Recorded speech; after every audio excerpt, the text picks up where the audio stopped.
para reiterarle el pedido expreso del señor presidente de la República en el documento con el cual oficializó el impulso a las iniciativas de reforma constitucional, que es el referéndum. Este mecanismo está regulado constitucionalmente en el artículo 206 de la Constitución. Somos conscientes que como Ejecutivo impulsamos la reforma. Somos conscientes del filtro ineludible que tiene que acudir el Parlamento en su deliberación y oportuna aprobación. Pero también somos conscientes de que hay una tercera fase, donde participa la ciudadanía a través de su opinión, de su parecer, validando la propuesta en el llamado referéndum. El proyecto de ley que contempla el retorno a la bicameralidad del Parlamento fue el primer punto que expuso el ministro Ceballos, en el que se propone mantener el mismo número de legisladores en la figura bicameral.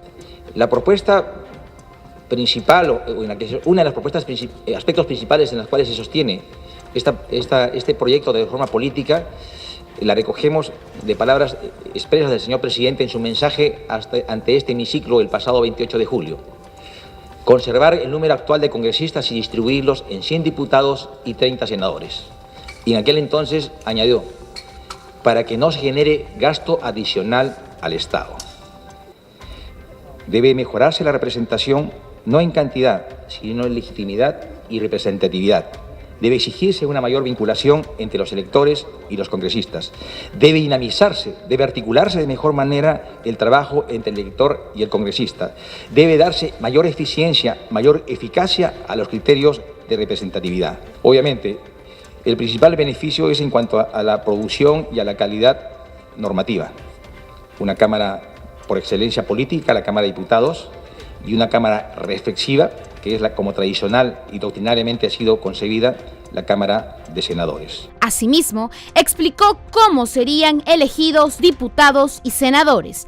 Para ello, el Ejecutivo propone crear macrodistritos y microdistritos electorales, para en función de ello generar la representatividad de todos los peruanos. ¿Cómo se eligen los representantes ante la Cámara de Senadores y los representantes ante la Cámara de Diputados? En principio, los senadores serían 30 y los diputados serían 100. Tal como ustedes pueden verificarlo en la propuesta de modificación del artículo 90 que hemos alcanzado en el proyecto de reforma política. El Senado se elegiría a través de macrodistritos electorales. Cada departamento tendrá un senador. En lo que respecta a la Cámara de Diputados, la propuesta está alcanzando las llamadas microdistritos electorales. 2 representantes por cada distrito electoral. Si son 100 diputados, estaríamos hablando de 50 distritos electorales. El día de hoy somos 26 distritos electorales.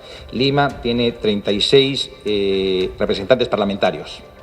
¿Cuál sería la lógica?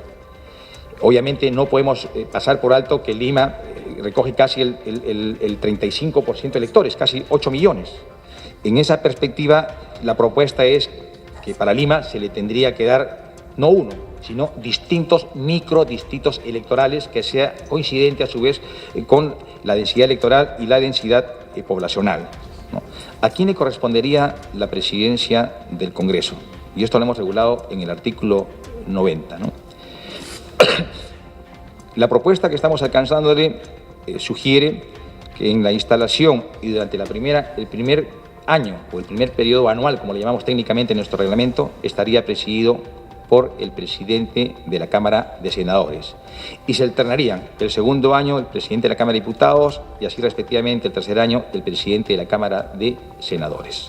Lo que se quiere es darle equilibrio. El ministro también se refirió sobre los filtros para integrar la Cámara de Senadores y que será necesario ser mayor de 35 años, mientras que para los diputados la edad mínima de postulación es de 25 años. Para ser senador se requiere contar con 10 años de experiencia laboral y haber sido elegido diputado. ¿Cuánto quisiéramos quizás de repente establecer un grado académico en particular?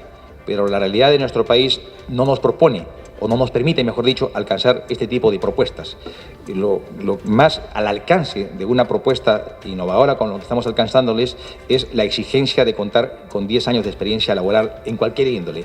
Y cualquier índole nos da madurez, nos da sapiencia, nos da responsabilidad y sobre todo nos hace mirar o tener una visión de país diferente. Además, explicó las funciones de cada cámara para evidenciar sus diferencias. Por ejemplo, la elección de los consejeros del CNM estaría a cargo de la Cámara de Senadores. La Cámara de Senadores obviamente sería la Cámara nata y exclusiva para aprobar el presupuesto y la cuenta general de la República. Asimismo, revisaría, discutiría y aprobaría los proyectos que emerjan de la Cámara de Diputados. Y también tendría una particularidad que en otros antecedentes constitucionales propios peruanos también ya se les reseñaba, que es designar a los más altos funcionarios públicos, me refiero, ¿no?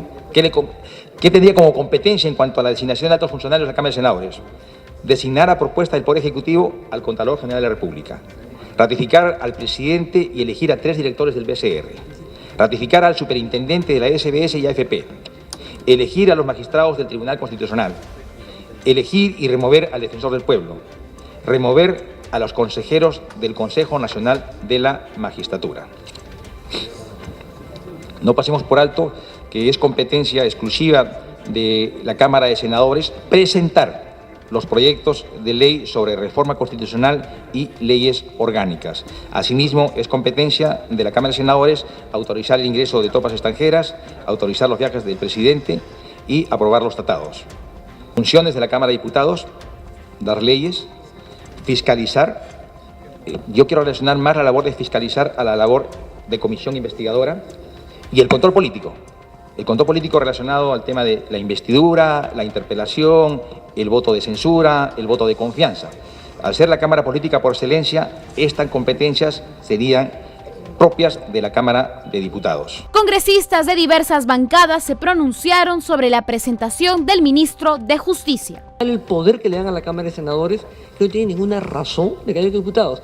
O sea, los diputados convocan al ministro interior, y se lo digo porque yo sí me he hecho mi chambita, o sea, esto he visto uno por uno. La Cámara de Diputados trae al ministro para interpelarlo. No lo acusa bien, lo acusa, pasa al Senado, y el Senado decide si la acusación de diputados pasa o no pasa. El presupuesto de la República, donde están todas las regiones, la ve el Senado, en la Cámara reflexiva, los demás no piensan. O sea, la subcondición a la que pone la Cámara de Diputados es pésima. O sea, los referentes de la Constitución del 79, el Perú cambió, somos casi 32 millones de habitantes, porque el INEI tampoco nos da una cifra exacta por el desastre que hubo. Propuestas interesantes, pero propuestas realmente rechazables, que serán motivos del debate.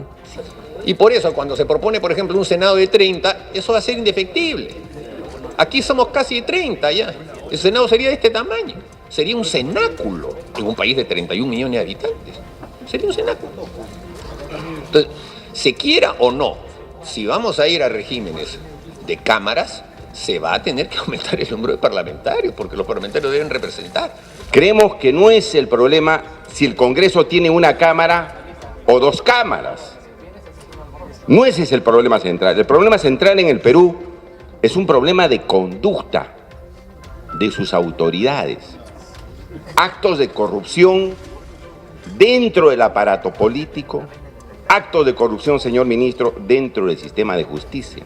¿Están de acuerdo el gobierno en colocar una pregunta que diga, señor, al pueblo peruano, ¿está usted de acuerdo en adelantar las elecciones?